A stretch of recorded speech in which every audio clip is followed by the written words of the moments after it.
민수기 13장 25절로부터 우리 33절까지 한 절씩 교독하고 33절은 다 같이 읽겠습니다. 40일 동안 땅을 정탐하기를 마치고 돌아와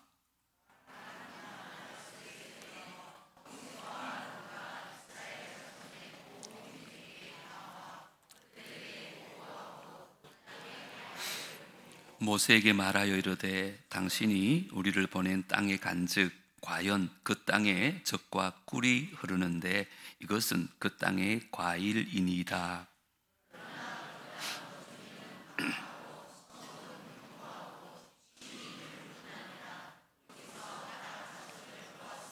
아말렉인은 남방 땅에 거주하고 헷인과 여부스인과 아모리인은 산지에 거주하고 가나안인은 해변과 요단가에 거주하더이다.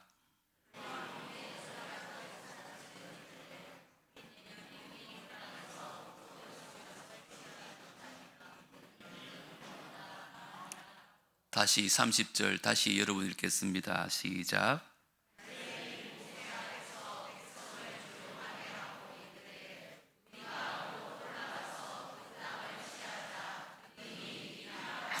그와 함께 올라갔던 사람들은 이르되 우리는 능히 올라가서 그 백성을 치지 못하리라. 그들은 우리보다 강하니라 하고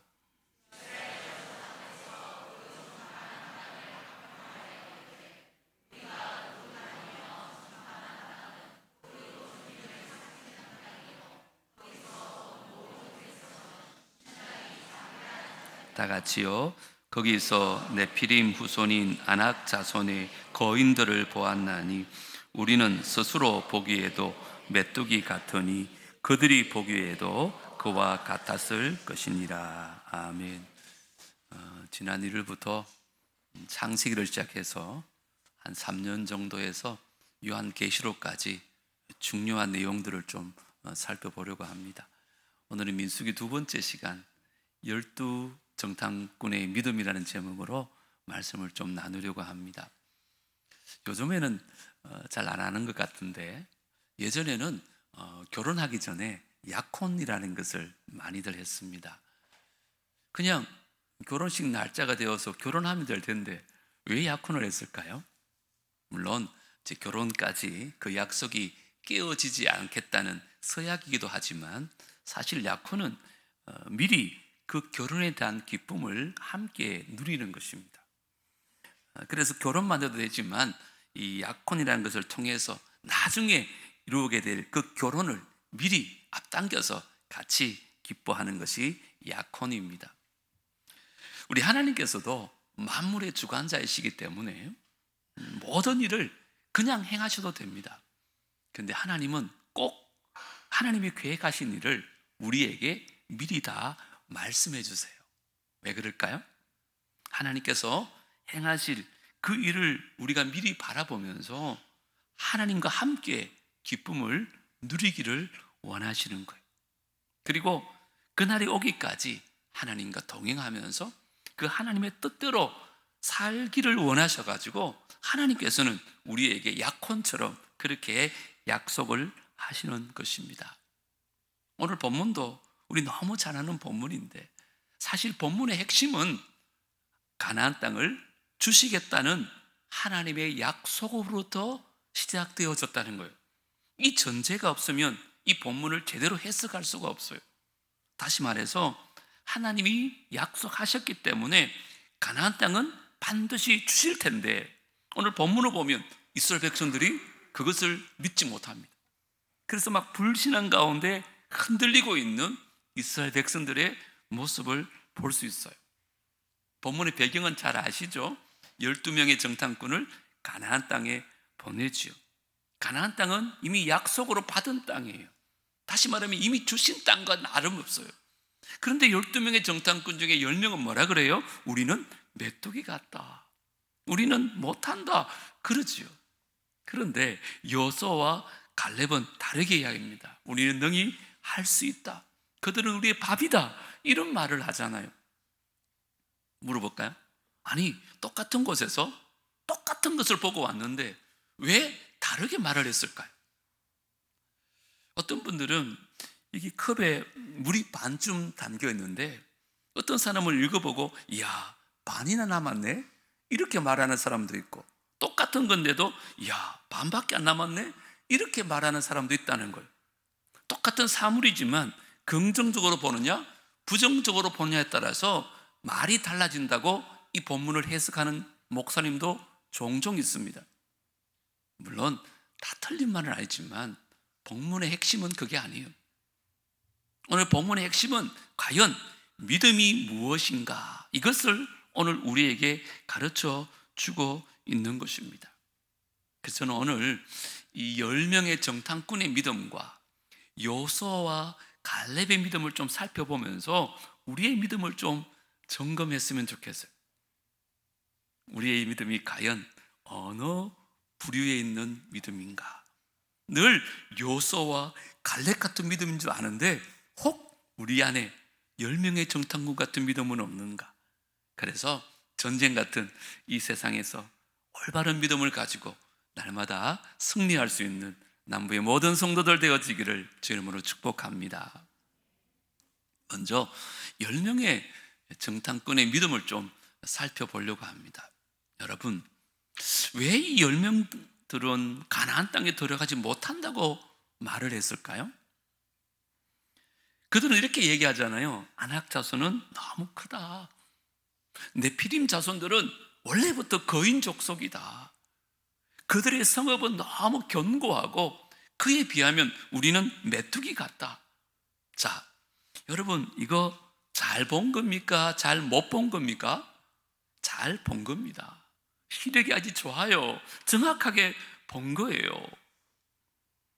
우리가 큰 대상을 보면 나도 모르게 위축되는 건 당연한 것 같아요.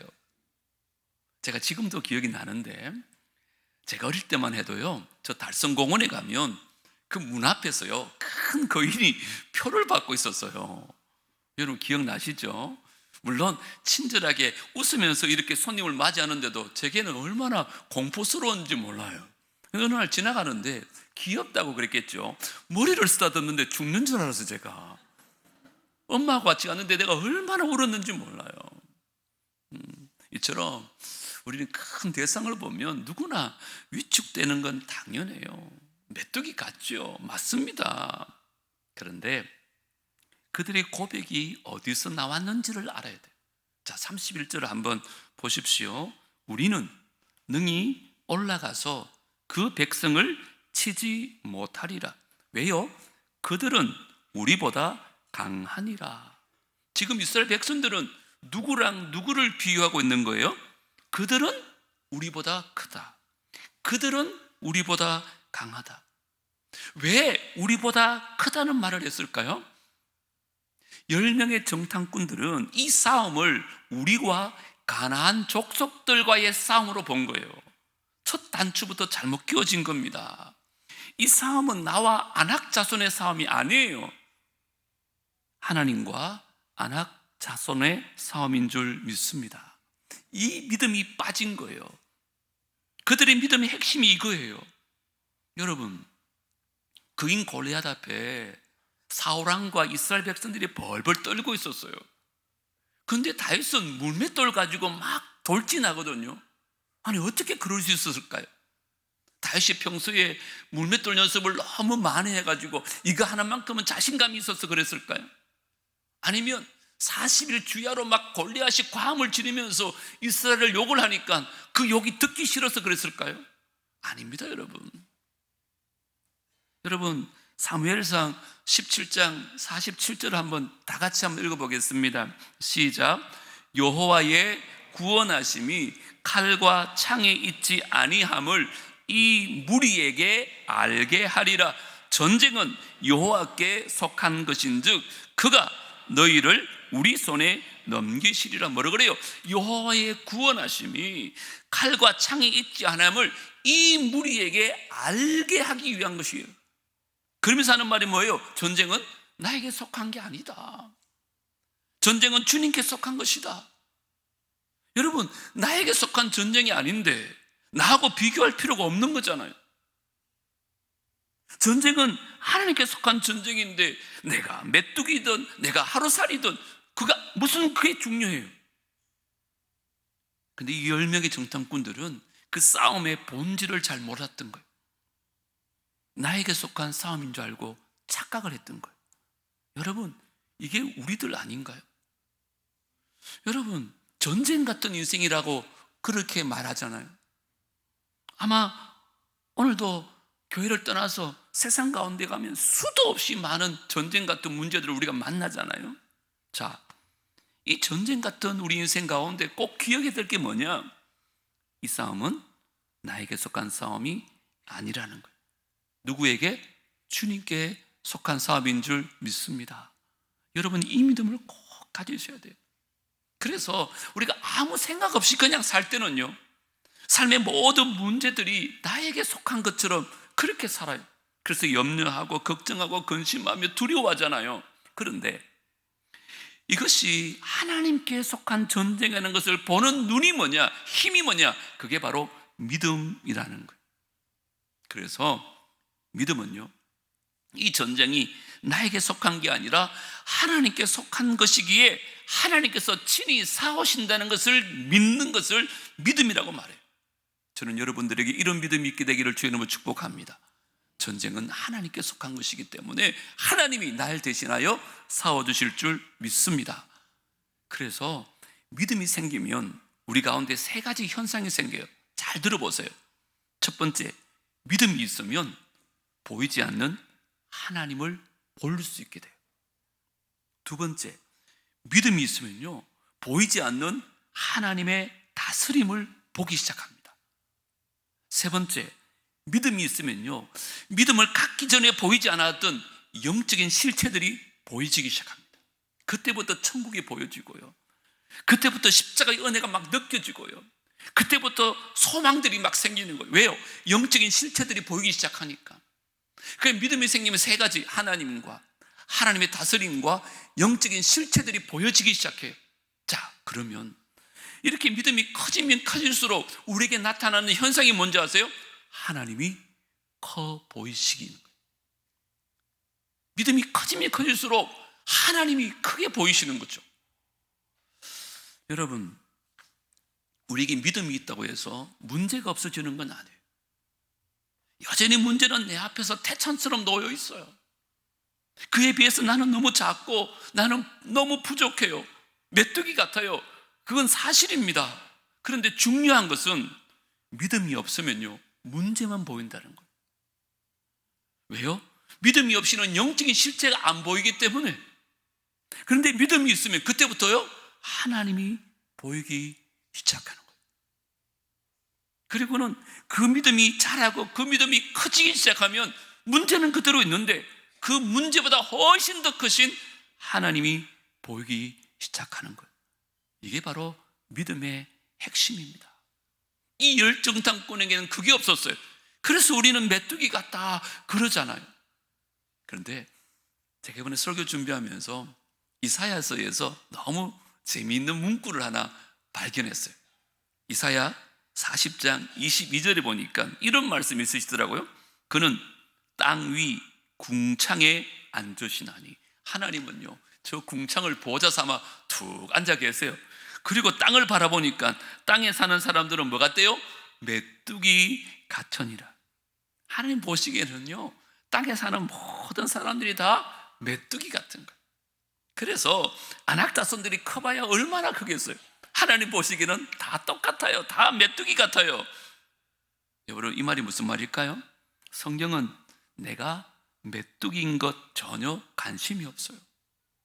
내가 얼마나 크냐, 문제가 얼마나 크냐, 성경은 전혀 중요하게 다루지 않아요. 뭐요? 하나님이 얼마나 크시냐, 이게 중요하다는 거예요. 그것을 볼 수 있는 것이 믿음이라고 얘기하는 거예요. 그래서 오늘 8절에 보세요. 갈렙이 뭐라고 고백합니까? 다 같이 읽어볼까요? 시작. 여호와께서 우리를 기뻐하시면 우리를 그 땅으로 인도하여 들이시고 그 땅을 우리에게 주시리라. 이는 과연 젖과 꿀이 흐르는 땅이니라. 아멘. 뭐라 그래요? 여호와께서 우리를 기뻐하시면. 하나님이 보이기 시작하는 거예요. 이 말은 이 싸움은 나에게 속한 것이 아니라는 거죠. 총칼로 싸워서 싸우는 싸움이 아니라는 거예요. 이 전쟁은 하나님께 속한 싸움이라는 거예요. 하나님이 점령하게 하시는 것이고 하나님이 차지하게 하시는 적과 꿀이 흐르는 땅이라고 고백하는 거예요. 그러니까 우리가 그들에 비해서 메뚜기라는 걸 똑같이 봤다니까요. 그들에 비해서 우리가 너무 작다는 것도 알았다니까요. 하지만 여호수아와 갈렙은 전쟁은 하나님께 속했기 때문에요. 하나님 우리를 기뻐하시면 능히 가나안 땅에 들어갈 수 있다고 그렇게 고백하는 거죠. 여러분 기억하십시오. 10명의 정탐꾼들은 하나님이 안 보이니까 문제만 보이는 거예요. 그런데 이 여호수아와 갈렙은 하나님이 보이기 시작하니까 문제에 집중하는 것이 아니라 하나님을 보는 믿음으로 살게 될 줄 믿습니다. 강야 같은 세상을 살아가면서 아무 문제가 없다는 것은 있을 수가 없습니다. 믿는 사람도 순간순간 전쟁과 같은 그런 인생을 살아가게 되어 있어요. 그때 필요한 게 뭐냐? 믿음의 눈을 가지고 문제에 집중하는 인생이 아니라 그 크신 하나님을 바라볼 수 있는 우리 모두가 되어지기를 주 이름으로 축복합니다. 그래야 이길 수 있는 거예요. 그래서 제 방에 오면 이렇게 영어로 문장을 하나 적어놨는데요. 이렇게 있습니다. Don't focus on your problem, but on God. 이게 무슨 말인가 하면 문제에 초점을 두지 말고 하나님에게 초점을 두고 살라는 거예요. 여러분 꼭 기억하십시오. 문제는 여전히 우리 가운데 있습니다. 근데 믿음은 그 문제를 보는 게 아니라 하나님을 보는 게 믿음입니다. 어떤 상황 가운데서도 문제에 초점을 맞추지 마시고 하나님께 초점을 맞추시고 이 전쟁은 하나님께 속한 줄 알고 하나님 주시는 힘으로 날마다 승리할 수 있는 우리 모두가 되어지기를 주 이름으로 축복합니다. 이제 여호수아와 갈렙의 믿음을 좀 살펴볼 텐데 여러분, 아니 여호수아와 갈렙은 어떻게 이런 고백을 할 수 있었을까요? 여러분, 믿음이라는 것은 어떤 진리나 그 사람에 대한 확신을 말하는 거거든요. 그래서 어떤 대상에 대한 확신이 크면 클수록 우리는 믿음이 더 크게 되어 있어요. 자, 그러면 우리 믿음이 강하여진다는 것은 도대체 어떤 의미일까요? 어떻게 하면 내가 강한 믿음을 갖게 되고 내가 강한 믿음의 사람이 되어지는 걸까요? 오늘 이걸 여러분에게 좀 말씀드리고 싶은 거예요. 제가 아이들 키우는 프로그램이었는데 이 방송에 보니까 이 남자아이들을 키우는 엄마가요 여자아이들을 키우는 엄마보다 평균적으로 수명이 좀 짧아진대요. 남자들만 있는 가정이 좀 죄송한데 그만큼 남자아이들 키우기가 힘들다는 말이겠죠. 왜 그럴까요? 왜 여자아이들 키우는 것보다 남자아이들 키우는 게 힘들 줄 알아요? 물론 힘이 센 것도 있지만 그분이 이렇게 말하더래요. 남자들은요 여자들에 비해서 언어 영역의 데시벨이 아주 낮대요. 무슨 말인가 하면 이 소리는 못 듣는 건 아닌데 언어 영역에 대해서 소리를 잘 못 듣는다는 거예요. 쉽게 말하면 말귀를 잘 못 알아듣는데요. 그러니까 아내들이 왜 남편에게 답답해해요? 분명히 말했는데 말귀를 못 알아듣거든. 그래서 답답해 죽으려고 그래요. 제 아내도 제게 냉장고에 뭐 끓여오면 내가 몇 번 내나 물에 여보 어디 있냐고 그때 하는 말이 뭔지 말귀를 왜 그래 못 알아듣냐고. 그 답답해하죠. 아내들이요. 여러분 남편만 그런 게 아니니까 남자들은 태생이 그런가 봐요. 위로가 되길 바랍니다. 근데 희한한 게 뭔지 알아요?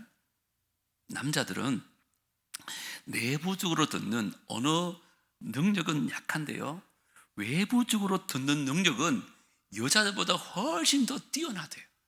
다시 말하면 아내들 말은 잘 못 알아듣는데 뭐 뉴스나 있잖아요 정치나 스포츠 같은 건 잘 알아듣는다는 거예요. 다 기억한다는 거예요. 희한하죠. 저는 이걸 보면서 믿음은 바로 저런 것이구나, 이런 생각을 했어요. 여러분, 우리가 믿음이라는 말 할 때 잘못 생각하는 게 있는데요, 내가 믿음을 가진다고 생각해요. 내가 내부적으로 믿음을 갖는다고 생각하는데 그건 성령적으로 맞지 않아요. 믿음은 외부에서 주어지는 거예요. 믿음의 본질은 내가 강한 믿음을 갖게 되는 게 아니라 믿음 안에서 강해지는 거예요. 좀 쉽게 말씀드리면 내가 강한 믿음을 가져서 내가 강해지는 게 아니에요. 강하신 하나님을 내가 바라봄으로 내가 강해지는 거예요.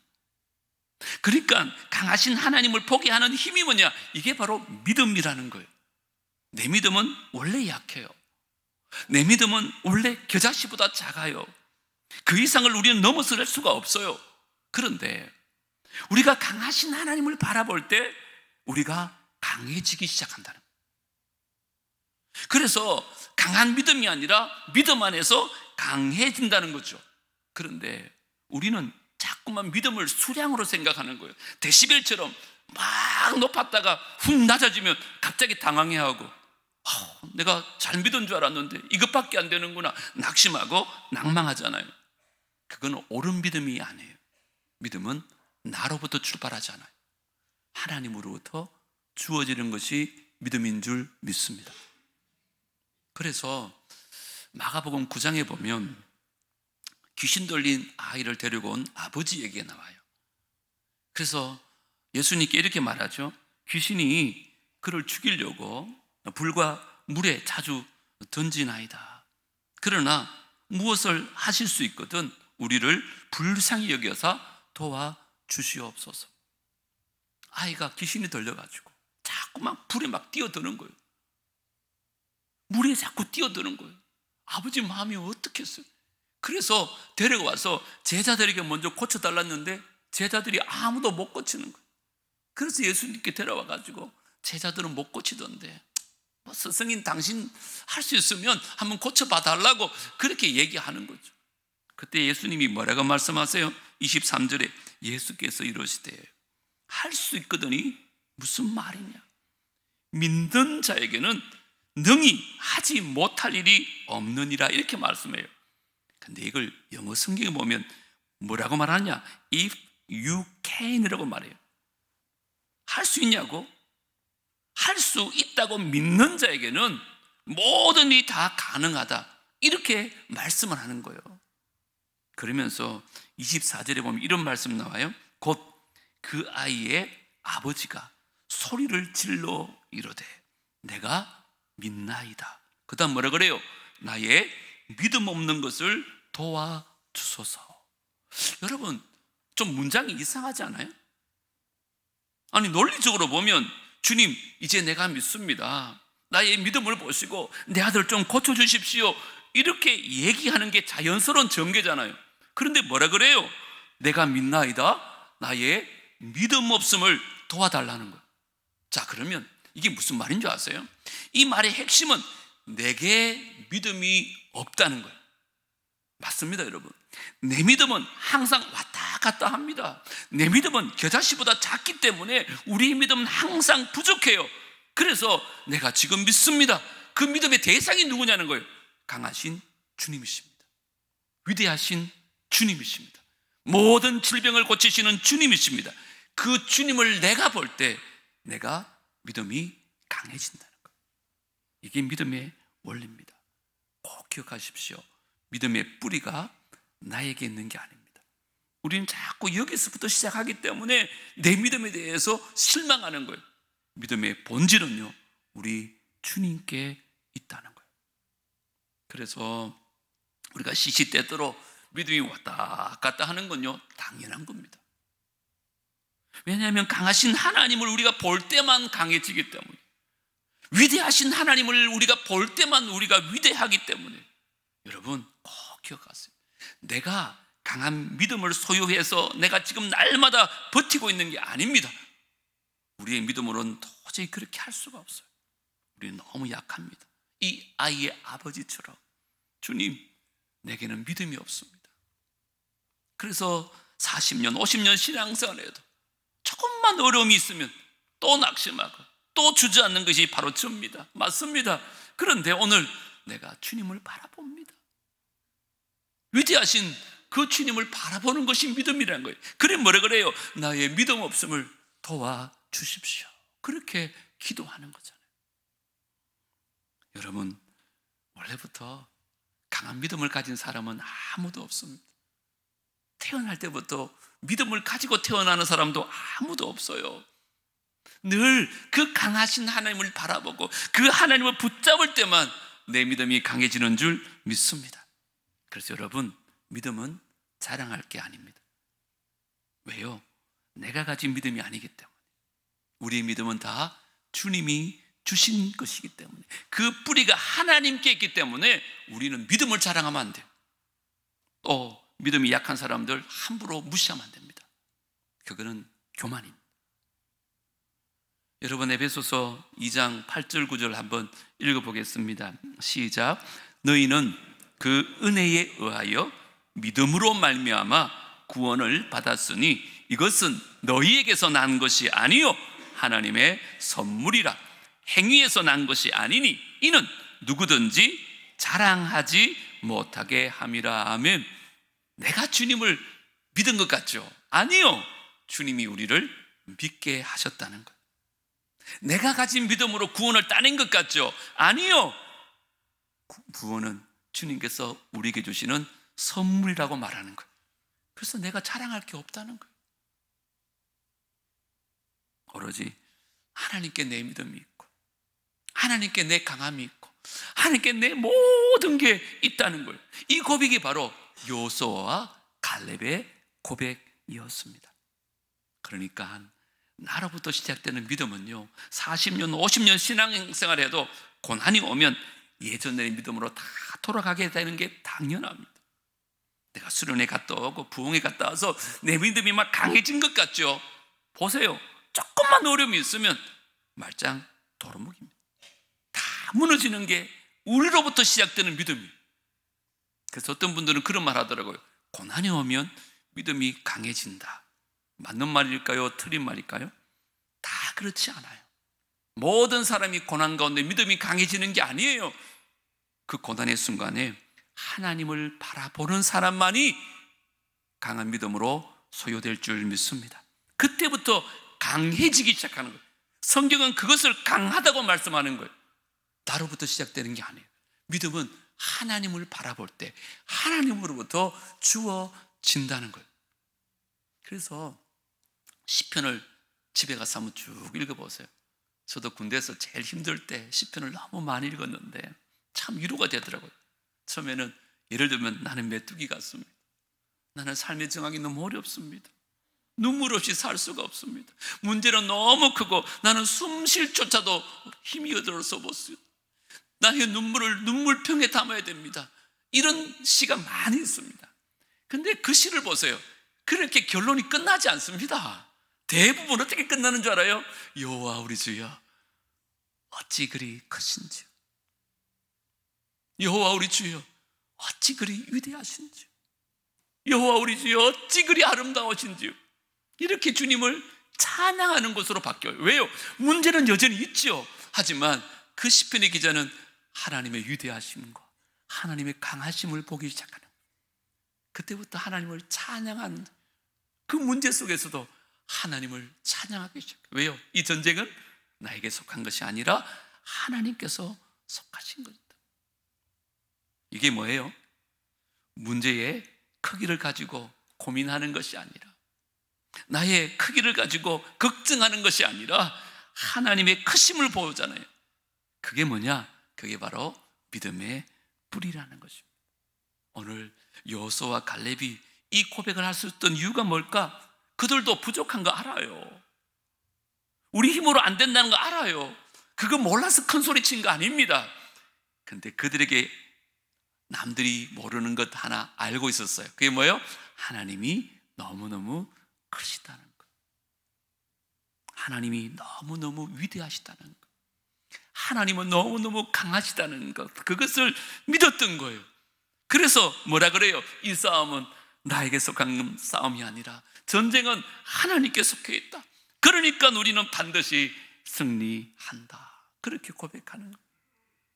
우리 9절 결론적으로 다 같이 한번 읽어보고 마칩시다. 시작. 다만 여호와를 거역하지는 말라. 또 그 땅 백성을 두려워하지 말라. 그들은 우리의 먹이라. 그들의 보호자는 그들에게서 떠나갔고 여호와는 우리와 함께 하시느니라. 그들을 두려워하지 말라. 아멘. 저는 이게 우리의 믿음의 본질이라고 생각해요. 문제는 여전히 있지만 여호와께서 함께 계시고 그 하나님이 강하시기 때문에 우리가 그 하나님을 바라보기만 하면 우리도 강해진다는 그 믿음, 그리고 그 하나님이 너무 크시기 때문에 나는 메뚜기가 될지라도 그 하나님을 바라보기만 하면 우리의 믿음이 커진다는 거예요. 그때부터 하나님이 너무너무 커져 보이는 거예요. 이 믿음을 가질 수 있게 되기를 주의 이름으로 축복합니다.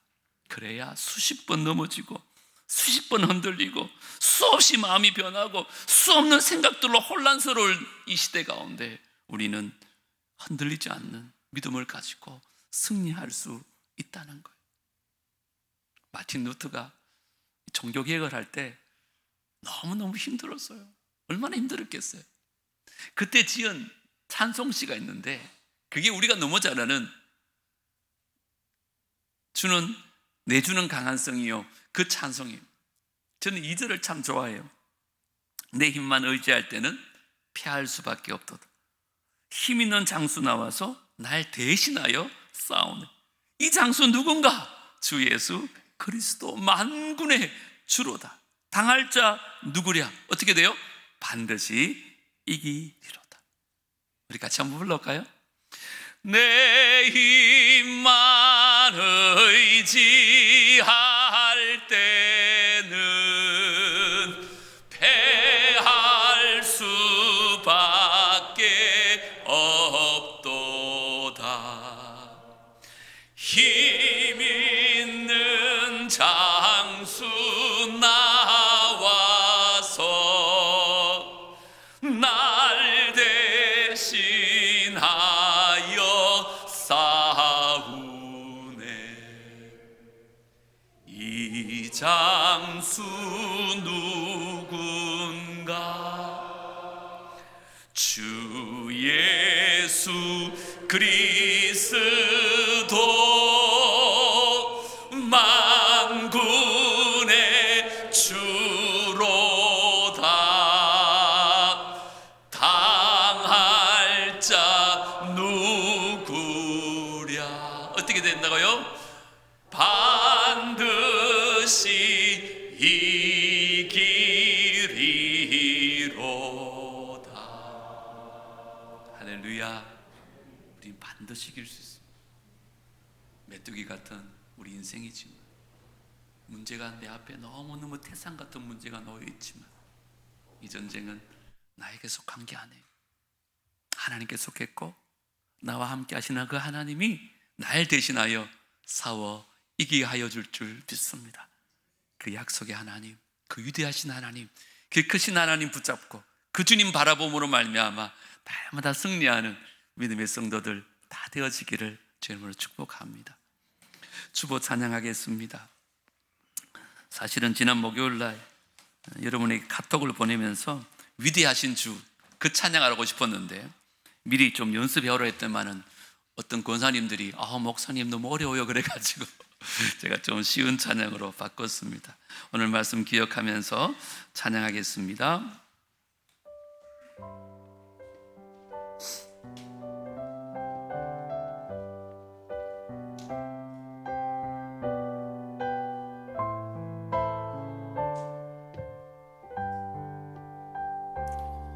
세상의 유혹 시험이 내게 몰려올 때에 나의 힘으론 그것들 모두 이길 수 없네. 거대한 폭풍 가운데 위축된 나의 영혼 어찌할 바를 몰라 헤매이고 있을 때 주를 찬양 손을 들 전쟁은 나에게 속한 것 아니니 주를 찬양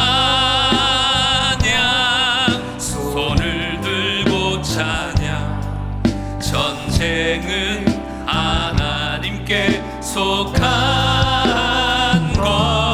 것이니 거짓과 속임수로 가득 찬 세상에서 어디로 갈지 몰라 머뭇거리고 있네.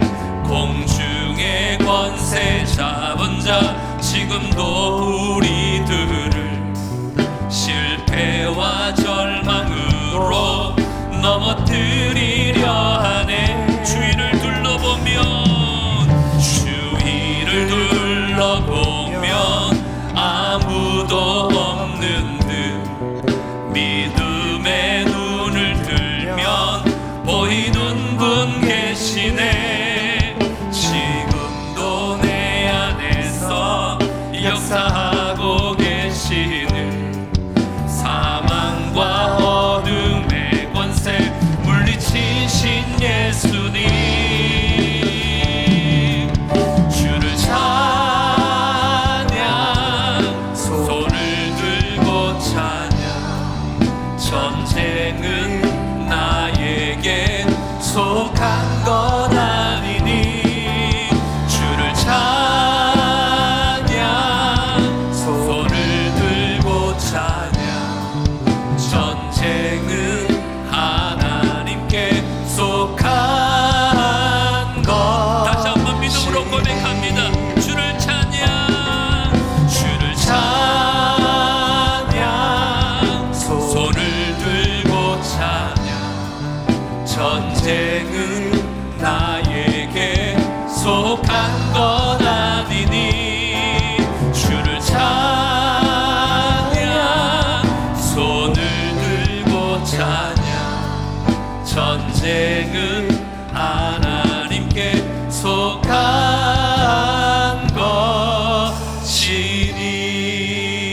것이니.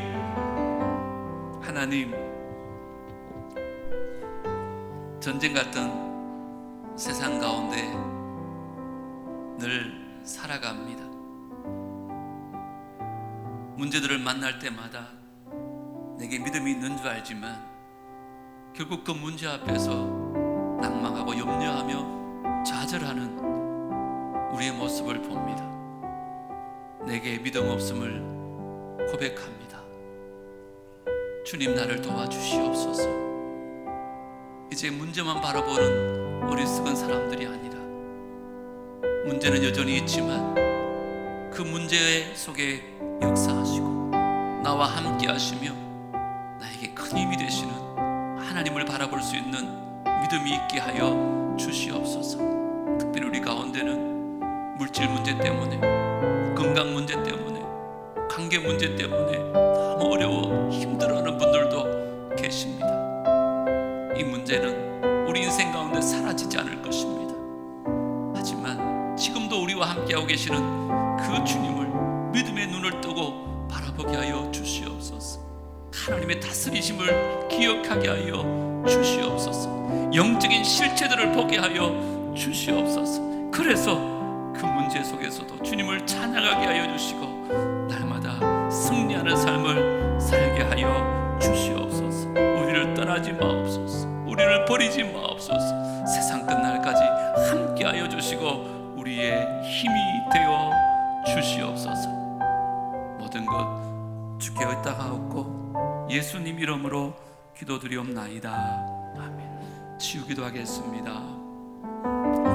몸이 아프신 분들은 아픈 부위에 손 얹으시고, 손 얹기 좀 곤란하시면 가슴에 손 얹으시고, 이 자리에 계시지 않지만 여러분들이 정말 사랑하는 분을 위해서 기도하고 분 계시면 그분이 아픈 부위에 손을 얹고 우리 한번 간절하게 기도하겠습니다. 웬 은혜인지요 웬 사랑인지요 죄와 허물로 죽었던 우리를 살리시기 위하여 하늘 보좌 영광 버리시고 이 십자가 지심으로 우리를 구원하신 주, 당신께서 채찍에 맞으실 때 우리가 나음을 얻었고 우리의 모든 육체의 질고를 십자가에서 다 감당하셨다고 말씀하셨습니다. 내 이름으로 손을 얹은 즉 병이 나으리라 주님 친히 말씀하셨기에 부족하고 연약하지만 주의 말씀 의지하여 믿음으로 손을 얹습니다. 우리의 연약한 손만 느껴 마시고 그 주님의 권능에서 치유의 손, 전능하신 손이 친히 안수하여 주시고 치료의 광선을 발하여 주시옵소서. 머리끝부터 발끝까지 주의 보혈로 우리를 깨끗하게 씻어 주시옵소서. 내가 나사렛 예수 이름으로 명하노니 이 방 안에 있는 모든 성도들에 있는 모든 질병들은 다 떠나갈지어다. 깨끗함을 얻을지어다. 다시는 재발하지 말지어다. 그래서 건강한 몸 가지고 하나님과 날마다 동행하며 승리의 삶 살아가는 우리 모두가 되게 하여 주시옵소서. 예수님 이름으로 기도드리옵나이다. 아멘. 이제는 우리 구주 예수 그리스도의 은혜와 하나님 아버지의 무한하신 사랑과 성령 하나님의 교통하심과 내주하심과 인도하심이 어떤 문제를 만나더라도 문제에 집중하는 것이 아니라 크신 하나님 바라보며 크신 하나님 주신 힘으로 날마다 승리하며 살기를 원하는 귀한 주의 백성들과 그들의 가정과 자녀들과 하시는 모든 일들 위해 살아남부교회 공동체 위에 이제로부터 영원토록 함께 있을지어다. 아멘.